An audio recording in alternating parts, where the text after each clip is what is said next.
Եվս մեկ անգամ բարև ձեզ, ներածական խոսքս նվիրված կլինի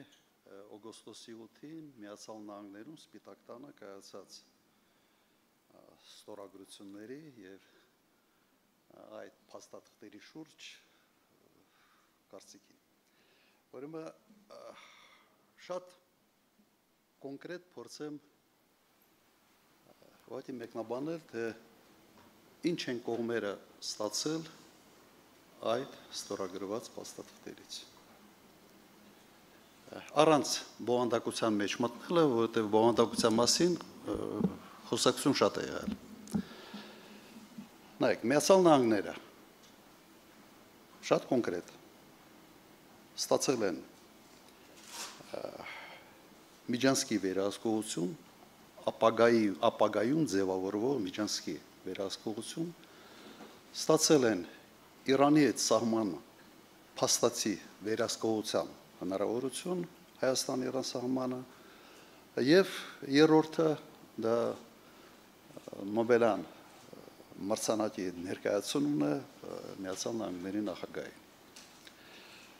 Ինչ է ստացել Ադրբեջանը։ Ստացել է Միջանցքի իրավունք Հայաստանի Հանրապետության տարածքով, ստացել է Մինսկի խմբի լուծարում եւ ստացել է 907-րդ բանաձևի չեղարկում։ Շատ կոնկրետ։ Հիմա ինչ է ստացել Հայաստանը։ Անկեղծ ես փորձել եմ այդ փաստաթղթերում գտնել որևէ կոնկրետություն, թե ինչ է ստացել Հայաստանը։ 0 Միայն խնդիրներ, որոնց մասին ավելի ուշ կասեմ։ Եվ վերջապես ինչ է ստացել Նիկոլ Փաշինյանը։ Դու այստեղ կա շատ կոնկրետ բան, ինչ ստացել է Հայաստանի վարչապետը։ Ստացել է մեկ նկար նախագահ Տրամփի ստորագրությամբ եւ ստացել է իրավական ուժ չունեցող մի թուղթ, որը հնարավորություն է տալիս եւս մեկ անգամ խաբել հայ ժողովրդին։ Հիմա չոր մնացորդում իրականում սա է։ Եվ ինչ եզրակացություն, նախնական եզրակացություն կարելի անել այս առիթով, որ Նիկոլ Փաշինյանը Միացյալ Նահանգներում Սպիտակ տանը եղել է դեկորացիայի դերում, այնտեղ եղել են սեղան, աթոռ, նկար կար, դրոշ կար եւ Փաշինյան կար։ Եվ մի երկու խոսք ավելի լավ հասկանալու համար, թե ինչ է նշանակում նախաստորագրում։ Նայեք, երբ երկու կողմ բանակցում են ինչ-որ փաստաթղթի շուրջ, թիմերը գալով համաձայնության նախաստորագրում են այդ փաստաթուղթը։ Դա տեխնիկական գործողություն է։ Նախաստորագրում են հետագայում որևէ առիթի ժամանակ, օրինակ պաշտոնական այցի ժամանակ երկրի ղեկավարները ստորագրում են նախաստորագրված փաստաթղթեր։ Տեխնիկական գործ է ըստ էության նախաստորագրումը։ Ինձ համար ընդհանրապես հասկանալի չի, թե պետության ղեկավարների ներկայությամբ ինչ է նշանակում նախաստորագրում։ Եթե ամեն ինչ պայմանավորված է, ավելի լավ առիթ ստորագրել այդ փաստաթղթերը հենց ղեկավարների կողմից չէր կարող լինել։ Սա իսկապես հարցեր է առաջացնում նաև բովանդակային։ Հիմա մի քանի խոսք տրանզիտային հնարավորությունների մասին, որովհետև այդ փաստաթղթերը ոնց որ փորձում է ներկայացվել նաև Խաղաղության խաչմերուկ այդ թեզի շրջանակներում, չէ՞, դրա իբրև շարունակություն կամ գործնական քայլ։ Նայեք, յուրաքանչյուր երկրի տրանզիտային ներուժը բաղկացած է 3 մասից։ Առաջինը դա երկրի աշխարհաքաղաքական դիրքն է, երկրորդը դա ռելիեֆն է եւ երրորդը ճանապարհային ցանցերի վիճակը։ որակը, զարգացվածության խորությունը եւ այլ եւ այլ։ Հիմա երկու առաջի պայմանը դա պարտադիր պայման է։ Եթե այդ պայմանները կան, ապա երրորդը ճանապարհների վիճակը ներդրումների հարցը, աշխատանքի հետևողականության հարցը։ Հիմա այս առաջարկումը մենք նայենք քարտեզին եւ հասկանանք ինչ է նշանակում Հայաստանի համար խաղաղության խաչմերուկը եւ ինչ տրանզիտային ներուժ ունի Հայաստանը։ Ես քննրեմ միացնեք ուղղակի քարտեզը։ Չենք ալարել հատուկ այսպիսի քարտեզ ենք այստեղ տեղադրել։ Հիմա նայեք։ Թուրքիա, Վրաստան ունեն բոլոր հնարավորությունները շրջանցելով Հայաստանը հաղորդակցվել իրար հետ։ Թուրքիա, Ռուսաստան եւս նույնը։ Վերին Լարսում թուրքական մեքենաները շատ ավելի շատ են, քան հայկական մեքենաները։ Ուղղակի երկիրն ավելի մեծ է նաև։ Վրաստան, Ադրբեջան։ Դուք տեսնում եք, որ ամբողջությամբ հնարավորությունը կա, տրանսպորտային կապը կա եւ հիմնական ակտիվ աշխատող միջանցքը Կասպից ծովի եւ Սև ծովի միջեւ հենց սա է։ Հիմա Իրան, Ադրբեջան, խնդրեմ, բոլոր հնարավորությունները եւս ունեն եւ Իրան, Ադրբեջան առևտուրը այսպես ոչ ոք չի անում Հայաստանի տարածք մտնելով։ Նույնը Թուրքիա, Վրաստան, Հայաստանի տարածքով չեն գնում, անիմաստ է ուղղակի, ոչ մի ֆուռ եւ առորդ Հայաստանով չի փորձելու գնա Վրաստան։ Իրան, Թուրքիա եւս նույն վիճակն է։ Եվ ըստ էության Հայաստանը իր աշխարհաքաղաքական դիրքով այս երկրների համար տրանզիտային ներուժ գրեթե չունի։ Բայց մեկ բացառություն Ադրբեջան, Թուրքիա։ Ադրբեջան-Թուրքիա հարաբերությունները ենթադրվող միջանցքը իսկապես էական նշանակություն ունի։ Եվ այդ նշանակությունը ունի մի քանի բաղադրիչ։ Որպես թուրքական պրոյեկտ, ասենց Տուրանի պրոյեկտ, եւ ինքը իսկապես կարող է ունենալ եւ ունի տրանզիտային ներուժ։ Եվ եւս մեկ հանգամանք յուրաքանչյուր տրանսպորտային միջանցք դա նաեւ աշխարհաքաղաքական ներուժ է այդ երկրի համար, աշխարհաքաղաքական գործոն։ Եվ ինչ ենք մենք տեսնում։ Հայաստանի տարածքի միայն այն մասը, որը ունի տրանզիտային ներուժ, տրվում է Միացյալ Նահանգների երկարատև պայմանագրով կառավարման։ Դուք հասկանում եք, տրվում է Միացյալ Նահանգներին միայն այն հատվածը Հայաստանի Հանրապետության, որը ունի իր մեջ տրանզիտային ներուժ, նաև աշխարհաքաղաքական կշիռ։ Հասկանալի է այս հատվածը։ Հիմա շարունակենք։ Ինչ ակնկալիքներ մենք կարող ենք ունենալ այս Տրամպի ճանապարհից։ Սա է։ Եվ ինչն է մեր շահը այստեղ։ Ինչը կարող է լինել մեր շահը։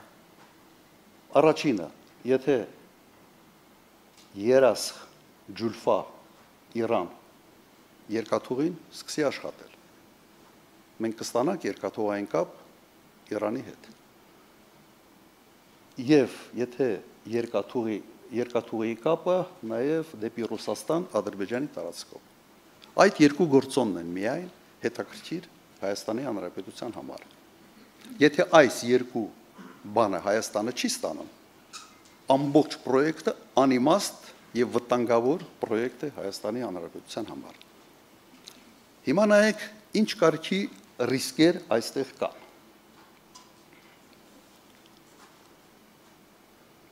կառուցվում է եւ հայտարարվել է դա Ղարս Իգդիր Նախճեվան ճանապարհը։ Երկաթուղին։ Ինչ է սա նշանակում։ Նշանակում է, որ երկաթուղային կապը այս միջանցքով Ադրբեջան, Նախճեվան եւ Թուրքիա կարող է անխափան աշխատել, բայց կապը Հայաստանի հետ կարող է չաշխատել։ Դուք պատկերացրեք, այս փաստաթղթերը սկսում են կյանքի կոչվել, Ադրբեջանը կառուցում է, Թուրքիան է կառուցում, Ադրբեջանն է վերակառուցում այս կտորը եւ չի վերակառուցում կապը Հայաստանի միջև Հայաստանի Հանրապետության սահմանը։ Ինչ ենք ունենալու։ Ոչինչ։ Զրոյական վիճակ Իրանի հետ կապի հաստատման գործում եւ Ռուսաստանի հետ։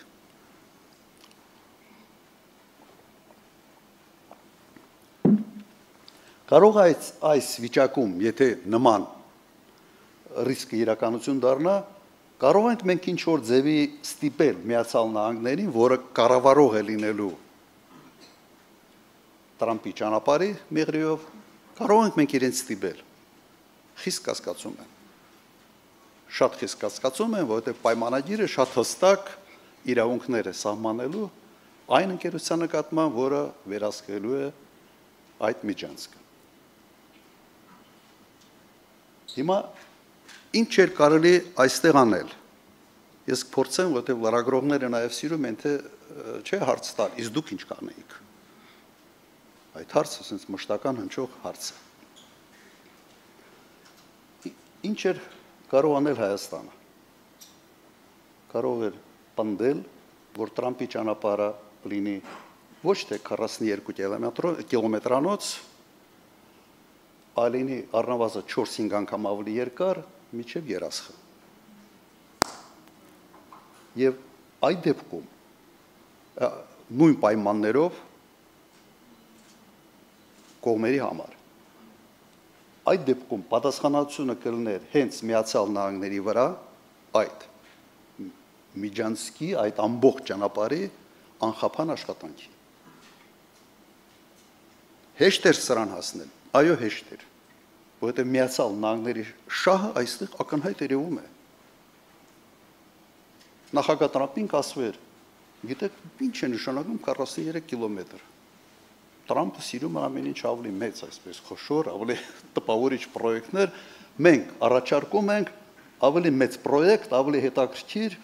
իսկապես խաչմերուկ եք դառնում այս կարևոր հանգույցի վրա։ Եվ այդ պարագայում Ալիևը ստիպված պետք է լիներ ճանապարհներ գտնել կամ հետաձգելու կամ մերժելու։ Այսպես դեկորացիայի դերում կլիներ Հեյդար Իլհամ Ալիևը։ Կարծում եմ սա պարզ բան է։ Ինչու չի արել Նիկոլ Փաշինյանը։ Որովհետև ինքը Հայաստանի մասին չէր մտածում։ Ինքը մտածում էր նկարի մասին, որը կարելի է շատ ակտիվ օգտագործել ներքաղաքական նպատակների համար։ Իդեպ, ես էլ նկար ունեմ Սպիտակ տանը, օրինակ Կլինտոնի հետ, ստորագրությամբ,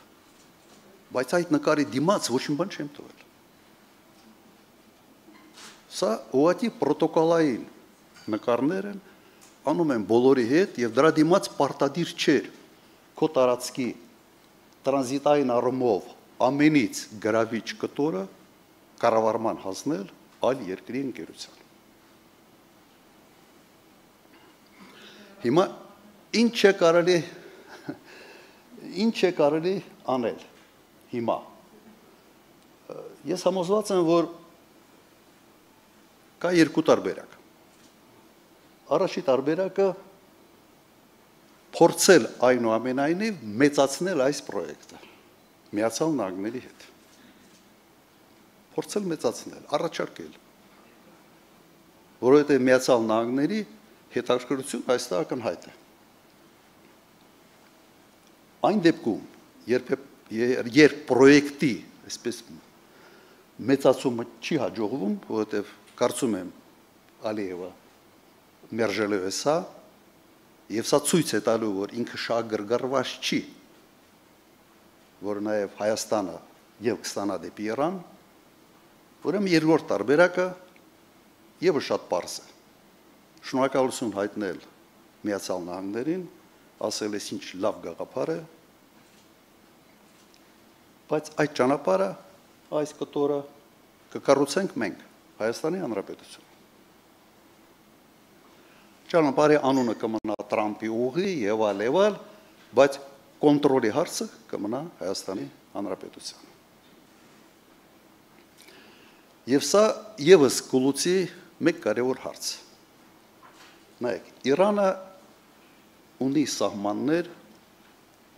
7 երկրների հետ։ Եվ միայն Հայաստանի Հանրապետության եւ Իրանի սահմանում հայտնվելու են ամերիկացիներ։ Բրավո։ Եթե որևէ մեկը մտածում է, թե Իրանում երջանիկ են սրա համար, խորը հիասթափություն պետք է ապրեն։ Ամենից մոտիկ ամերիկյան, այսպես, ամերիկացիք Իրանի սահմաններից ինժերլիկում են, որը միջերկրան ծովի ափին է։ Եվ ուղղակի այսպիսի որոշում կայացնել չափազանց ռիսկային է Հայաստանի Հանրապետության համար։ Հիմա մեծ հարց է Իրանի համար, ինչն է ավելի վտանգավոր, Միացյալ Նահանգների ներկայությունը այս սահմանում, թե Ադրբեջանի ներկայությունը այս սահմանում։ Մեծ հարց է, ես այդ հարցի պատասխանը չունեմ։ Համոզված եմ, որ այդ հարցի պատասխանը չունի նաև Հայաստանի կառավարությունը։ Եվ փաստ է, որ այսօրվա վիճակը մեծապես նաև կախված էր Իրանի Իսլամական Հանրապետության դիրքորոշման հետ, շատ կտրուկ մոտեցման հետ, որ թույլ չեն տա սահմանի որևէ փոփոխություն։ Իմաստը հետևյալ հարցն է առաջանում. ինչ գումարներ են պետք սա կառուցելու համար, որովհետև Նիկոլ Փաշինյանի բացատրությունը եղել է մեկը, չափազանց թանկ է, մոտ $1 միլիարդ պետք է արժենա ճանապարհի կառուցումը եւ դրա համար պատվիրակելու են այդ հարցը Միացյալ Նահանգներին։ Փորձենք հասկանանք իրականում ինչ արժի ճանապարհի շինարարությունը։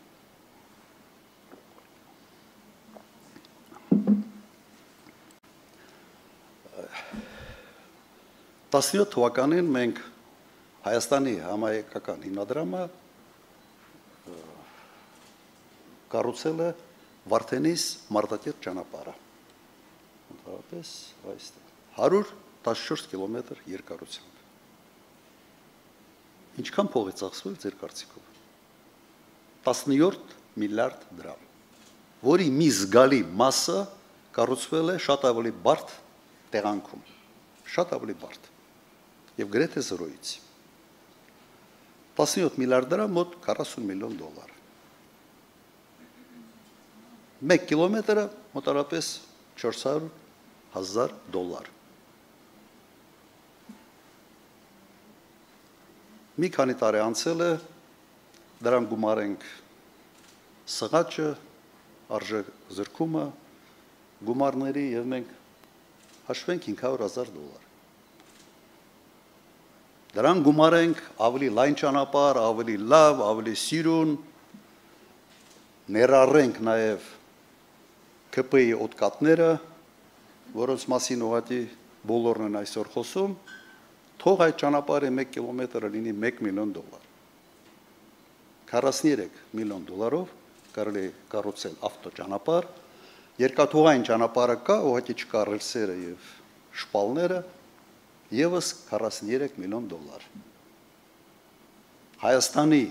կառավարության պահուստային ֆոնդը 65 միլիարդ դրամ է, $160 միլիոն։ Եթե 2 տարով վրա կամ 3 տարով վրա բաժանեք ու 1 տարի պարտիավաճառ չստանաք, ուղղակի նույնիսկ վարկ վերցնելու կարիք չկա։ Բալավ ամոթ չեք անում։ Հայաստանի ամենից գրավիչ կտորը հանձնել Միացյալ Նահանգներին, ստեղծել ռիսկեր Իրանի հետ հարաբերություններում, հեքիաթ պատմել $1 միլիոն ծրագրի մասին, 1 միլիարդ, երբ դու ունես հնարավորություն 2-3 տարում ուղղակի այդ ճանապարհը կառուցել։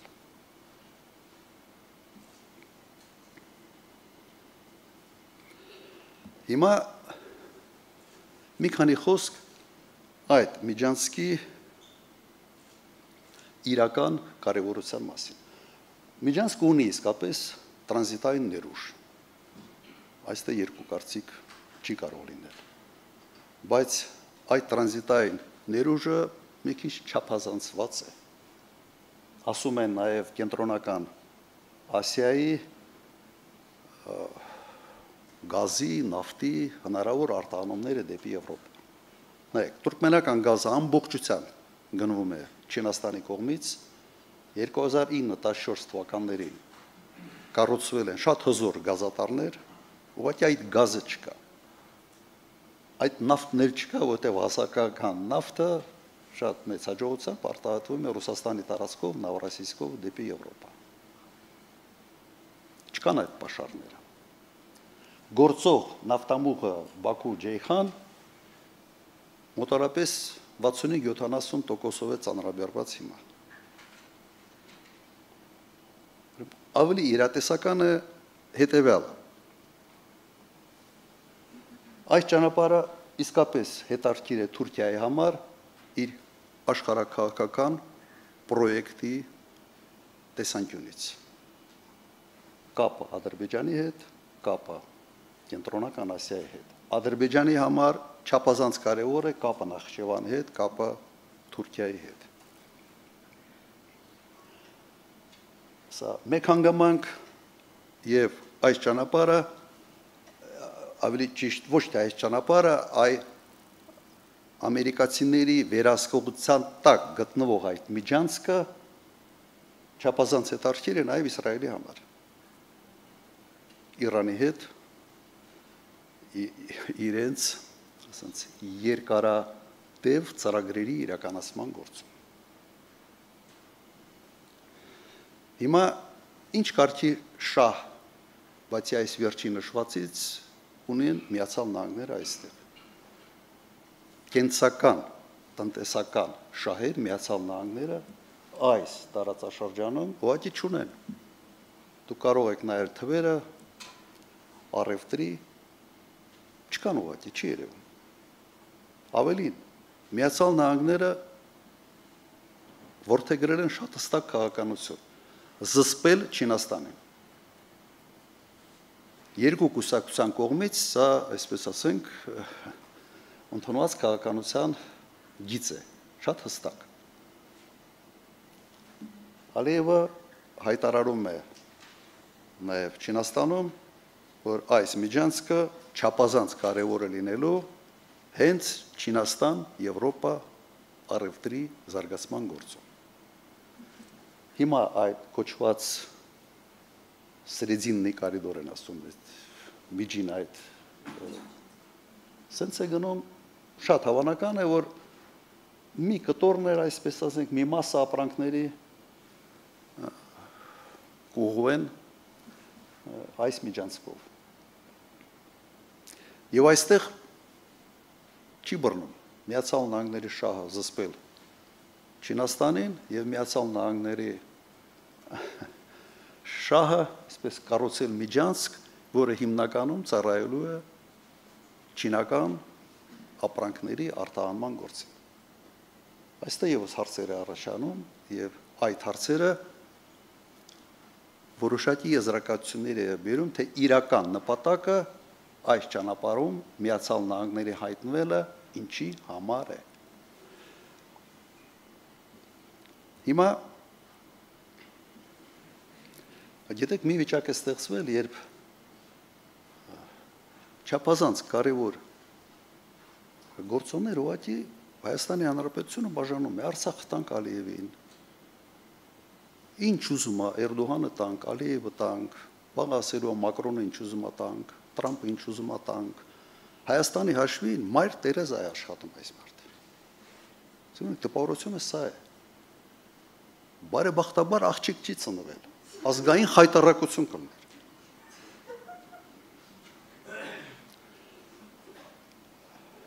Ըստ էության սա մեծ աշխարհաքաղաքական խաղի մի էլեմենտ է, եւ այս էլեմենտում Հայաստանի Հանրապետությունը, ավելի ճիշտ Հայաստանի վարչապետը գնդակի դերում էր։ Երբ այսքանը որպես ներածական խոսք կրկանեմ չեն կալարել, բերել ենք այս քարտեզը, տեղադրել ենք, որ ավելի տեսանելի եւ հասկանալի լինի ինչ է կատարվում Հայաստանի շուրջ։